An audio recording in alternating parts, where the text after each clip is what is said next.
Hello everyone, welcome back to my channel Papiya blogs. তো কেমন আছো তোমরা সবাই? আশা করছি খুব খুব ভালো আছো। আর আমিও তোমাদের ভালোবাসায় আর আশীর্বাদে অনেক অনেক ভালো আছি।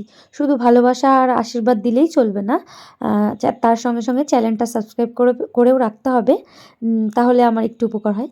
তো যাই হোক, কথা বাড়াবো না, সকাল থেকে ভিডিওটা স্টার্ট করছি। তো সকালেই সমস্ত কাজ করে নিয়েছি। তো সব দিন তো সব রকম কাজ দেখানো যায় না, না মানে ডেইলি যা যা কাজ করি সকালে একই তো একঘেয়া কাজ থাকে, তাই সবটাই দেখানো সম্ভব না। আর দেখানোর ইচ্ছা করে না, আর তোমরা দেখালেও তোমরা কিন্তু দেখবে না, সেই কারণে দেখাচ্ছিও না। তাই আজকে শুরু করলাম সকালবেলা বাচ্চাদের নখ কাটা দিয়ে। তো বাচ্চাগুলো না নখ বড় হয়েছে। আমার মেয়ের নখও বোধহয় 2 সপ্তাহ হয়ে গেল কাটা হয় না। আর ধ্রুবর হাতের, আমার ভাস্তার হাতের নখগুলো দেখি বেশ বড় হয়েছে। তাই ভাবলাম আজকে ভালো বার, বুধবার, তাই কেটে দিই। তাই জন্য ওদের ফার্স্টে নখ কাটা শুরু করলাম। তো তারপর কি করি দেখা যাক। তো তারপর আর কি করব, বাবা বাজার থেকে মাছ নিয়ে আসছে। তো ওদের মানে ওই বাড়ি থেকে এসে দেখি বাবা মাছ নিয়ে এসে এখানে রাখছে, আর মা তো রান্না করছে। তো আমি ভাবলাম তাহলে মাছটা আমি কাটি, আর বাড়িতে মাছ আনলে আমি বেশিরভাগটা কাটি, মা খুবই কম কাটে। তো দেখো একটা বল মাছ নিয়ে আসছে। তো এই বল মাছটার দাম নাকি 90 টাকা। খুব একটা বড় না, তাও মানে মাছটার দাম নিয়েছে 90 টাকা। মানে আজকাল যা জিনিসের দাম, তা কি বলবো, আর খাওয়ার কোনো উপায় নেই যে এই জিনিসটা খাবো। মানে দামের জন্য আর খেতে ভয় লাগে এতটা। মানে মাছ খাওয়া না টাকা খাওয়া, এরকম একটা ব্যাপার। তো যাই হোক, চলো মাছটা কেটে নিই। তো মাছটা আমি কাটতে বসেও গেছি।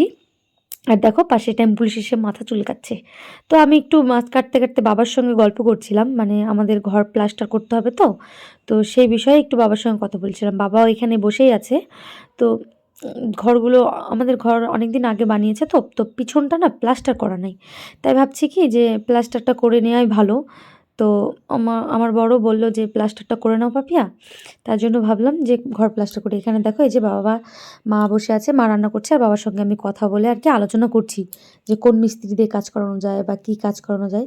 তো তারপরে মাছ টাছ কাটা হয়ে গেলে মাকে দিয়ে আসলাম, শাক কুচিয়ে দিলাম। আর এখানে আমার মেয়ে বায়না করছে যে মা আমি তেলে পিঠা খাবো। তো ও, আমার মেয়ে কি যখন যেটা বলবে তখন সেটাই আমাকে করে দিতে হবে, এরকম একটা আমার মেয়ে। তো যাই হোক, কী করব, বাচ্চার খুশির জন্য একটু করে দিতে মানে করে দিতেই হবে। আমি শাক কাটছিলাম, আমাকে ওখান থেকে তুলে নিয়ে আসলো, শাকটা আমি ধুয়েও দিয়ে আসতে পারলাম না, যে এতটাই জেদ করছিল ও। তো ভাবলাম যে না, আগে ওকেই শান্ত করি, ওকে বানিয়ে দিই। তার মধ্যে ধ্রুবও ছিল, তো ভাবলাম যে ধ্রুবকেও একটু বানিয়ে খাওয়াই। তো মা তো ওখানে রান্না করছে, কি করে ওখানে হবে, উনুনের মধ্যে তরকারি রান্না করছে, তাই ভাবলাম যে একটা এক্সট্রা করে উনুন খুঁজে পিকনিকের মতো করি। তো ছোট একটা কড়াই ছিল, তাই পিকনিকের মতো ওদেরকে এখানেই আমি হচ্ছে পিঠা বানিয়ে দিচ্ছি, তাই ওরা খাবে। আর সকাল থেকে সেরকম কিছু খায়নি, খাবার খেয়েছে টুকটাক, চকলেট বিস্কুট আর হচ্ছে কিছু সেভাবে, একটু মুড়ি বোধহয় খেয়েছিল কিনা। তো যাই হোক, ওদেরকে বানিয়ে দিলাম, ওরা বসে বসে খাচ্ছে। তো দেখো এই দুটো বসে বসে খাচ্ছে, আমি বললাম খা। তো ওরা খাচ্ছে, ওদের খুশিতেই আমার খুশি, ঠিক আছে। বাচ্চা মানুষ যখন যেটা বলবে সেটা করে দিতেই হবে, আর আমার মেয়ে যেটা বলবে সেটা তো করতেই হবে। তো তোমাদেরকে বললাম না মিস্ত্রি নিয়ে কথা বলছিলাম, তো দেখি মিস্ত্রি চলেও আসছে বাড়িতে। তো আমি ভিডিও করছি, আমার শাশুড়ি মা হাসছে।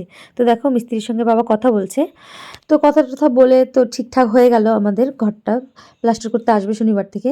আর এখানে আমি একটু বাচ্চাদেরকে আদর করে নিচ্ছি, তার মানে আমার মেয়েকে না সারাদিন খুব বকাবকি করি আমি। তাই মনে হলো যে না, কখনো মানে একটু আদর করি, তাহলে বাচ্চাটার একটু ভালো লাগবে। তাই একটু মাঝে মাঝে আমি এরকম আদর করি, রাতের বেলা কোলে নিয়ে বসে থাকি।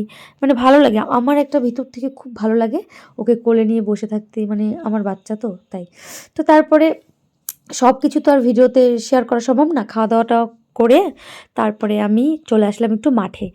মাঠে প্রথমে মা আর বাবার সঙ্গে মাম্মাম চলে আসছিল, পরে আমি আর ধ্রুব আসলাম। তো বললাম চল ধ্রুব, আমরা একটু মাঠে যখন যাব একটু আটা নিয়ে যাই, তো দেখি মাছ হয় কিনা। আর আমরা আসছিলাম না প্রায় মানে বিকেল গড়িয়ে সন্ধ্যা হবে হবে ভাব।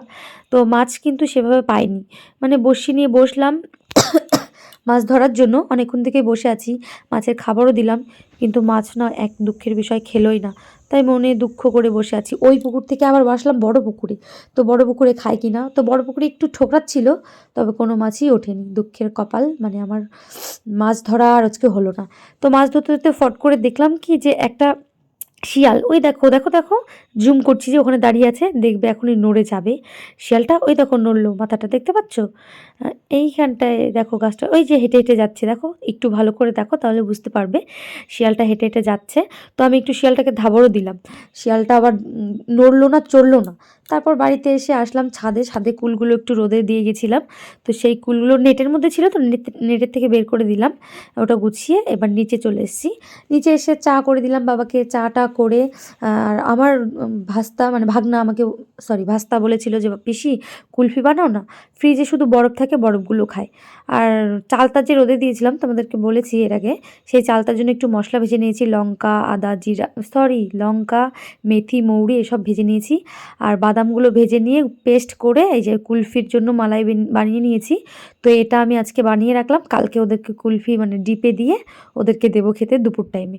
যে কোনো টাইমে দেবো না, তার কারণ ওদের সর্দি লেগে যাবে, আর বরফ খাচ্ছে দেখে আমি কুলফিটা বিশেষ করে বানিয়ে দিলাম। তো এই যে দেখো এবার হচ্ছে চলে যাই মেন প্রসেস, যেটা হচ্ছে চালতার আচার করব। তার জন্য ওই যে সব মশলাগুলো দেখলে আমি পেস্ট করে নিয়েছি, পেস্ট করে নিয়ে এবার আমি উনুনে কড়াই বসিয়ে দিচ্ছি। আর দুঃখের কথা একটা বলি তোমাদের সঙ্গে, আমাদের না গ্যাস শেষ হয়ে গেছে, সেই কারণে আমি হচ্ছে কড়াই বসিয়ে নিয়েছি, মানে উনুনে, বাইরের দু উনুনে, এক পাশে ভাত আর এক পাশে হচ্ছে আচার। প্রথমে কুলফি বানালাম, চা বানালাম, কুলফি বানালাম, এখন বানাচ্ছি মানে আচার। তো আচারটা বানানোর জন্য আমি একটা শুকনো লঙ্কা আর একটু হচ্ছে সর্ষে দিয়ে দিলাম ফোড়ন, তার কারণ একটু ফ্লেভারটা যদি একটু ভালো আসে। তারপরে সেই চালটা মানে দুই রোদে শুকানো চালটা, খুব বেশি শুকোয়নি মোটামুটি, তো ওই চালটাটা একটু ভেজে নেবো হালকা অল্প তেল দিয়ে। আমি এরকম করে কোনো দিনও এর আগে বানাইনি, অন্যভাবে বানিয়েছি, তো এবার একটু চেষ্টা করলাম যে কেমন হয় খেতে, দেখি এরকম করে বানিয়ে। তবে এই আচারটা না বেশি দিন থাকবে না। যাই হোক আমি হালকা ভাজা ভাজা করে নেব কিছুক্ষণের জন্য, হালকা ভাজা ভাজা করে তারপরে হচ্ছে একটু দিয়ে দিচ্ছি জল। জলটা না দিলে না আচারটা সেদ্ধ হবে না, তো সেদ্ধ করার জন্য আমি একটু জল দিয়ে দিচ্ছি। আর এর মধ্যে তো আগে লবণ হলুদ মাখিয়ে রেখেছিলাম, তবুও আমি পরিমাণ মতো একটু লবণ দিচ্ছি, যেহেতু লবণ কম কম মনে হচ্ছে। তারপরে দিয়ে দিলাম চিনি, চিনি লবণ দিয়ে আমি এবার এটাকে একটু নাড়াচাড়া দিয়ে ঢেকে দিয়েছিলাম। তো ঢাকা দিয়ে দেওয়ার পর দেখো যে জল ছেড়েছে, জল ছাড়ার পর আমি এবার মশলাগুলো দিয়ে দেবো, আদা জিরা মেথি মৌরি এসব করে রেখেছিলাম, লঙ্কা শুকনো লঙ্কা। তো সেই মশলাটাই আমি খুব বেশি দেবো না, কারণ খুব বেশি মশলা দিলে না তেতো হয়ে যায়। আর এরকম করে তোমরা আচার কিন্তু চাইলে বাড়িতে বানাতে পারো, খুব স্বাদ লাগে আচারটা খেতে, মানে খুব টেস্টি হয়, কিন্তু বেশি দিন রাখা যায় না, মোটামুটি 2 মাসের মতো রাখা যাবে। তো দেখো বাইরে উনুনে একটু কষ্ট করে রান্না করতে হচ্ছে আমাকে, গ্যাস নেই, গ্যাসটা ভরতে হবে, এর মধ্যে গ্যাসটা ভরবো। তো যাই হোক উনুনে কিন্তু তাড়াতাড়ি হয়, গ্যাসের থেকে ভালো হয় উনুনে, দেখো কতটা জ্বলছে উনুনটা। তো এইভাবেই আমি আমার আচার তৈরি করে নিলাম। আচারটা কিন্তু বেশ খেতে হয়েছে, আমি একটু টেস্ট করে দেখলাম, আর ধ্রুবকেও বললাম যে দেখ তো বাবা লবণ টবণ ঠিক আছে কি না। তো দেখো কালারটা জাস্ট অসাধারণ হয়েছে, আর খেতেও কিন্তু দুর্দান্ত হয়েছে। তোমরা ভাবতে পারো যে আমি বানিয়েছি দেখে বলছি, না সত্যি খুব ভালো হয়েছে। এটা হচ্ছে চালতার আচার, তো এর আগে রোদে দিয়ে রেখেছিলাম, তাই ফট করে বানিয়েও নিলাম। তো দেখো কালারটাও বেশ ভালো, কালচা কালচা টাইপের, সুন্দর লাগলো।